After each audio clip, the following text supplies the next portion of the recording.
Hey guys, JB here from Alpha Wolf Consulting. So coming to you today with another session in psychological engineering. So I'm going to be talking to you and applying very specific psychological engineering practices around empowering idols and sort of the creation of battle prayers and ways of creating language patterns or narratives or mantras of empowerment to literally give yourself strength. So we're going to apply this to the Ukrainian nation and the Ukrainian military. And I'm going to break down exactly how the Ukrainian military can create within their army and within their national populace a very, very specific shared unity, okay, and a very specific almost religious or spiritual dimension of their warriors and their defenders. Do you sort of get it? So we're understanding what we are doing is we are, as a nation, as a collective, unilaterally projecting our belief into a single idol or a symbol. Do you sort of get it? So like, for example, in Australia, we do the Anzacs. Do you sort of get it? So the Anzacs represent the symbol of our military and all of that.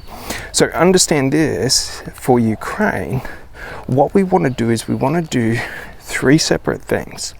So we want to create physical embodiments or physical standards of each of the individual aspects of the military and the unit structure. So standard bearers, you can get this from ancient Rome and from all militaries. They've done this for so long. But what you have to do, Ukraine, is you have to create people, individuals who become the standard bearer. And for them to become the standard bearer, they have to defend the standard with their life. Do you sort of get it? And you position them like broadly throughout your lines and your ranks, and you collectively empower them.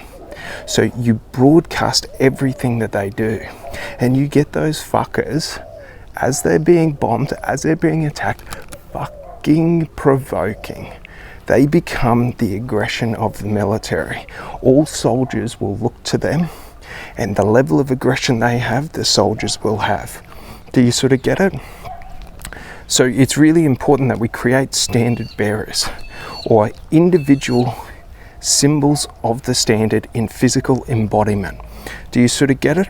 Because when we do this, all have something that they can visually see that represents what they're fighting for, what their standard is, why they're fighting. Do you sort of get it? So we really, really need this, okay? Because this is a very, very important part of unit cohesion and sort of group dynamics, especially in high pressure or high strain situations. Within the Roman legions, the standard bearers held lines far beyond what any other man could do. Do you get it? The other men around them held the line because their personal belief was that if that guy is still standing, like, we have to stand. Do you get it? So you create them. And then the second thing is you create martyrs, you create heroes, you create your own, like, narrative around, like, create your own fucking military religion. Do you sort of get it? And create the fallen, those who embodied very specific aspects or dimensions of what you seek to embody within your military. So if it's strength and resilience, you find people who endured the worst fucking shit and they become your fucking religious icons. That's who the fucking soldiers pray to in the middle of the battle. Do you sort of get it? Like, they pray to the ones who have already stood there, and you create religious structures where you physically worship them, every soldier, every fucking second of every fucking day. You create patron saints of warfare and combat that your soldiers pray to. And the more they pray to them, the more they worship them, the more they idolize them, the easier it is for them to detach from their individual experience in really, really high tense or really high strain situations. And they're able to then latch onto the embodiment of that idol within themselves. Think about Jesus, think about God, think about the Knights Templar. Okay, they literally, everything about them was about God, because in the middle of battle, when the night looks its darkest, when like you are literally being overwhelmed, it is that belief in God that allows you to keep fighting when there is no sight of the sun, when there is no sight of light. Do you get it? So these idols are very important because they allow us to detach from our specific individual situation and to embody that idol and push through anything. Understand this. Warriors throughout history, they all do this. Do you sort of get it? My ancestors are who do it for me. So I am a berserker. So I can charge into the fucking army alone because it is my ancestors who are in my body, moving me into it. Do you sort of get it? But for the Ukrainian army, if you create patron saints of warfare, okay, your backline, all your civilians, all the ones not doing the direct fighting, project into that and create belief around that and empower it. And then the ones at the front line use that belief. So by tapping into the patron saint of warfare, you are in essence tapping into the collective energetic frequency of will and dominate, well, not domination, but endurance and things like that, fortitude. Do you sort of get it? It's through quantum entanglement, okay, that this happens. So understand this. In the middle of battle, they can reach their hand back and they can grab on to that patron saint of warfare and be infused with the energy of the nation. Do you sort of get it? Really important. You have to have collective like figures, and you pick them for who you want the military to embody and what you need the military to do. And then you condition them through practices of speech, okay? Speaking every fucking day, every fucking second. I don't give a fuck. If you got a patron saint of endurance, motherfucker, while I'm out having a run, I am begging and praying to that fucking patron saint of endurance. And then in the middle of battle, all I have to do is reach back, because the synaptic pathway, every time I do it outside of battle, is building it. So in battle, it's the strongest pathway. Do you get it?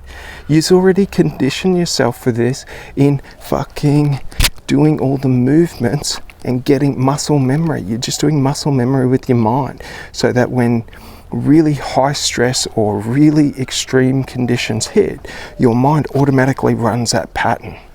Do you get it? Like, so rather than me fearing my life and death, my mind runs the pattern for the however you say it, patron saint of combat or warfare or endurance, whatever it is. And then that runs. And then bang, I'm in that state of being, that state of consciousness. Do you sort of get it? Like, there's more layers deeper, but if you just do this, you're going to get the results on an unconscious level. The third thing, battle prayers and prayers. You have to create your own mantras of worship and you fucking speak them. So one of mine is honor before death. Motherfucker, I will fucking smile death in the face before I drop my fucking honor, you fucking cunts. Like, do you fucking get it? This is a prayer that I say again and again and again. It runs in my mind. Do you sort of get it? And every time it puts me back into the same state of being. Create your own prayers. Fuck praying to the religious structures. Create fucking prayers for combat, prayers for warfare. Motherfucker, do what's hard until what's hard becomes easy, and then life becomes effortless. Motherfucker, I endure what you can't endure, so I look like I am fucking God in your presence. Do you get it? Realize this. So when you're creating these narratives, like you're charging them up every time you speak them, they become more powerful, and you channel your energy into it. Your emotional energy, your psychological energy, your physical energy. Do you sort of get it? And then these battle prayers, when spoken, will take you straight into a specific state of being. So I can put myself into a state where pain becomes my pleasure. So even if you peel my fucking skin, all you will see is me smiling at you going, peel it more, motherfucker. I want to have a taste of this fucking skin. Do you get it? Realize that. You should be conditioning your soldiers for what they're going to endure. Use battle prayers. Motherfucker, create your own prayers. Do you sort of get it? As I'm on top of him, the knife goes in the fucking neck. And repeat it and repeat it and repeat it. And when you find yourself on top of an enemy, the knife's unconsciously within their neck. Do you get it? You're telling yourself what happens in this situation. Do you get it? Realize this, you're ingraining strategy into your synaptic pathway, and then you're empowering that synaptic pathway to be the strongest. So in the most stressful situation, when your entire mind shuts down, that pathway fires unconsciously. So you create battle prayers for situations you're gonna go in, motherfucker. Do you sort of get it? You create battle prayers for what you have to endure. You create them. And then it's important, this is very, very important, you fucking broadcast arrogance. You're not the fucking victim being attacked by fucking Russia. They picked a fucking fight with you, and now you're going to fucking gut them like a pig and bleed them dry. Like, why are you acting like a bitch? Like, oh, they hurt me. Fuck them. What are you gonna do? You gonna fucking stab me? I don't mind being stabbed. You gonna cut my arm? I don't mind having my arm cut off, motherfucker. Do you get it? Let go of the ego of needing to be the victim to them. That's their empowerment, because they're a predator. Like, do you sort of get it? A predator, you fuck with their mind because you already know how a predator's gonna act. How does an arrogant, egotistical psychopath who is a narcissist act when you provoke and treat him like a pathetic bitch? He becomes unstable. Do you get it? Understand your enemy and then use them against, like, their perceived strength against themselves. Putin thinks that he's going to win this war. Motherfucker, that is your greatest gift, because now you know where he wants to take. You give him what he wants, and then you fucking bleed him dry for it. And you give him exactly what he wants to win, and then you snatch it from him. And you give him, and you snatch it from him, and you take tens of thousands of troops every time you do it. Do you get it? His ego is going to keep going for it, because he's trying to win. You don't have to win.